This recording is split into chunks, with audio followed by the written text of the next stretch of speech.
Ustaz, Waalaikumsalam warahmatullahi wabarakatuh. Naam, tafadhali. ya, kita bertanya dari Jabar. Assalamualaikum Ustaz, semoga Ustaz, tim dan Waalaikumsalam umat muslim selalu warahmatullahi dilindungi dengan Allah. Allahumma Izin amin. bertanya mengenai adab, karena sekarang ini banyak sekali orang tidak menggunakan kata tolong, maaf, dan terima kasih. Bagaimana cara mengajarkan kepada anak, karena anak suka komplain mendapatkan orang yang bersikap demikian. Jazakallah khairan. Naam, subhanallah, barakallahu fikum. Ahibati fillah, sudah banyak adab dan etika yang ditinggalkan. Jadi memang yang merusak tradisi dan budaya yang indah itu bercampurnya tradisi. Sekarang dunia ini, dulu dunia dalam berita, dulu dunia itu dalam televisi, dunia di rumahmu, kemudian pindah dunia itu di tanganmu. Sehingga kalau kita ngelihat tontonan yang ada di handphone kita ini dari semua benua, dari semua sekte, dari semua kabilah, suku, etnis, subhanallah, nyampur. Sehingga nggak kelihatan mana yang baik lagi. Bahkan yang buruk dianggap baik. Ini diantara yang menyebabkan rusaknya sebuah tradisi dan budaya yang baik. Kadang-kala tontonan-tontonan yang ada di televisi itu, ada tontonan anak jahilin bapaknya. Anak jahilin ibunya. Yang itu ditonton oleh orang menjadi bahan tawa, candaan, kemudian berpengaruh kepada kehidupan mereka. Maka kalau tadi dikatakan budaya mengatakan afwan, terima kasih, jazakallah khair, minta tolong, itu mulai hilang. Bahkan kata-kata yang kotor pun dianggap biasa. Ini karena apa istilahnya? Globalisasi. Terus apa tugas orang tua? Tetap menanamkan kebaikan. Sampaikan kepada anak, nak, engkau harus menjadi lentera.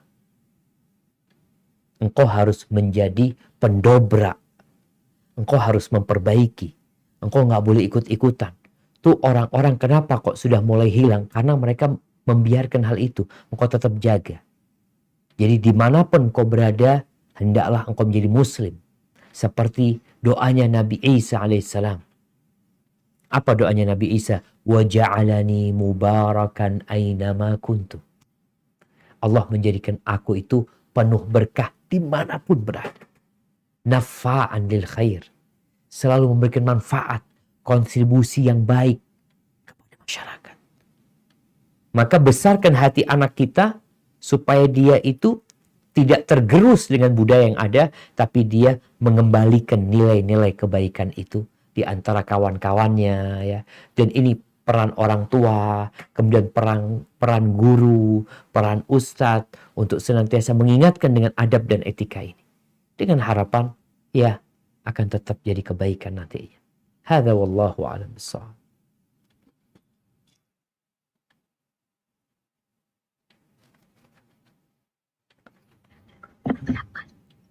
Assalamualaikum Ustaz. Waalaikumsalam warahmatullahi wabarakatuh. Barakallahu fiik. Naam, tafadhali.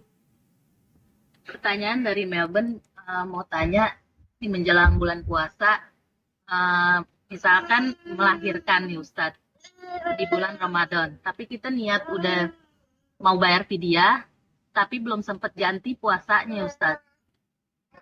Sampai ketemu tahun depannya lagi, misalkan menyusui.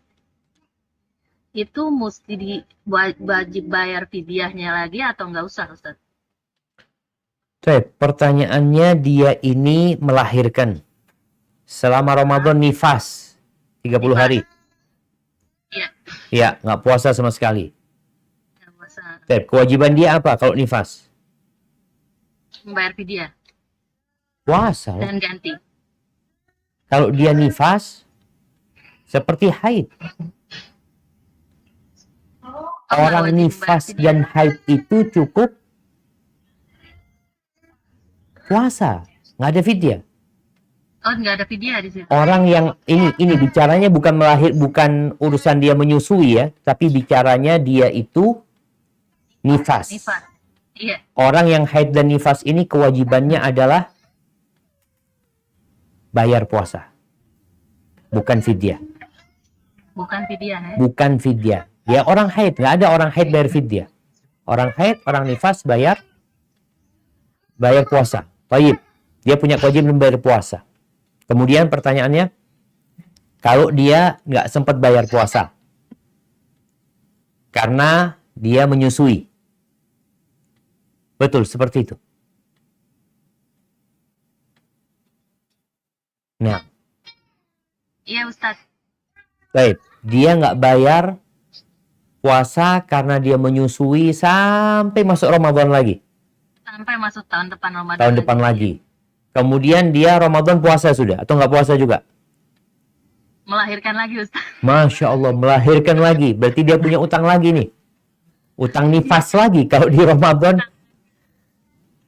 Iya jamaah barakallahu fiik. Begini, berkaitan dengan yang pertama, supaya kita memahami bersama-sama bahwasanya seorang wanita yang datang bulan, yang nifas, itu wajib mengganti puasa. Baik, bab ini sudah selesai. Kita pindah ke bab tentang orang yang menyusui atau orang hamil. Bukan nifas, bukan haid. Kalau haid nifas tetap selesai urusannya. Urusannya dia ini menyusui atau hamil. Apakah orang yang menyusui dan hamil itu membayar fidyah doang atau mengkodok plus bayar fidyah? Pendapat yang lebih kuat, pendapat jumhur ulama, perempuan yang datang, perempuan yang hamil dan menyusui, kalau dia kuat untuk puasa, wajib puasa.